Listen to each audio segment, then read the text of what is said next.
मित्रांनो, Balasaheb Pawar LIC of इंडियामधून बोलत आहे. मित्रांनो, आपण काय करतो, बचत आपण जर LICत नाही केली तर काय होईल, बाकी ठिकाणी आपण पैसे बचत करतो आणि काढतो, तिथं कसल्याच प्रकारचं नियंत्रण नसतं. जसं सेव्हिंग अकाउंट आहे, म्युच्युअल फंड आहे, शेअर मार्केट, SIP, सोनं चांदी, घर जागा जमीन आपण आज जरी घेतलं तर उद्या आपण ते विकू शकतो, नियंत्रण नसतं. जसं गाडीवर नियंत्रण नसेल तर अपघात होतात आणि नुकसान होतं, तसंच आहे. व्यावहारिक नियंत्रण नसेल आणि योग्य जर नसेल तर तुम्ही सगळं एवढं मेहनत करून पैसे कमवून वाईट दिवस येतात.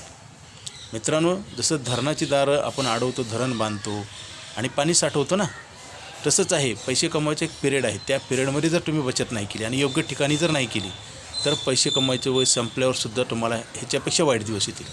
कारण आता पैसे येतात आणि आपण खर्च करतो, थोडंफार बॅलन्समध्ये चाललेलं असतं. परंतु ज्यावेळेस इन्कम स्टॉप होते, हे सगळ्यांच्या आयुष्यात होणार आहे. प्रत्येकजण म्हातारा होणार आहे का नाही, आणि त्याच्यानंतर काय करणार. जसं पावसाळ्यात धरणाची दारं जर नाही अडवली, पाऊस भरपूर पडला आणि पाणी वाहून गेलं आणि नंतर तुम्ही धरणाची दारं अडवून काय उपयोग आहे, कारण येणारा सोर्स बंद झाला आणि तुमच्यात पाणीच नाही. तशीच अवस्था आहे 99% लोकांची. ज्यावेळेस कमवायचा पिरियड आहे तोपर्यंत आपण योग्य ठिकाणी पैसे ठेवले पाहिजे. LIC ऑफ इंडिया ही धोका न देणारी भारत सरकारची संस्था, इथं आयुष्यभर पैसे मिळणारा प्लॅन आहे.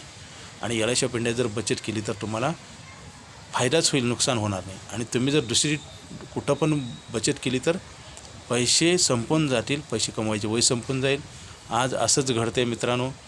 LICमध्ये बचत केल्यावर तुम्हाला एक्स्ट्रा इन्कम गॅरंटी मिळते, इन्कम सिक्युरिटी मिळते. जसं 10,000 भरले की 30 लाख रुपये, असं बँकेत, म्युच्युअल फंड, शेअर मार्केट कुठंच होत नाही. तुम्ही 10 लाखाचं सोनं घेतलं की ती विकायला गेलं तर 10 लाख मिळत नाहीत. इथं लिक्विडिटी आहे, 1 वर्षानंतर पैसे वापरता येतात. आणि आपण जर सांगून माहिती होऊन जर नाही केलं तर एक दिवस आपल्याला राग येईल. आणि म्हणून तर लोक सुसाईड करतात. व्यवहार त्यांनीच करतात आणि तेच अडकतात आणि तेच सुसाईड करतात. म्हणजे म्हणतात ना, आपल्या कर्माची शिक्षा. कर्म ज्यावेळेस आपण चांगलं किंवा वाईट, त्यावेळेस आपण कुठंतर आपलं नियोजन चुकतं आणि आपण ऐकत नाही चांगल्या माणसाचं, आणि कर्म चुकीचं घडतं आणि शेवटी मग सर्वनाश होतो. स्वतः सुसाईड करतात लोक, आर्थिक चक्रातनं बाहेर निघत नाही. त्यासाठी LIC ऑफ इंडियाची आयुष्यभर पैसे देणारी पॉलिसी आहे. लवकरात लवकर घ्या. 8% इंटरेस्ट रेट बचत खात्यावर कुणीही देत नाही. बचत खात्यावर तुम्हाला इन्शुरन्स कुणीही देत नाही. बचत खात्यावर लोन कुणीही देत नाही. आणि लाईफ टाईम तर कुणीच देत नाही. आणि लाईफ टाईम खर्च चालू आहे. इन्कम लिमिटेड पिरियड असतं. 25 नंतर आपण पैसे कमायला लागतो, 60ला बंद होतं. त्याच्यानंतर कसं चालवणार व्यवहार.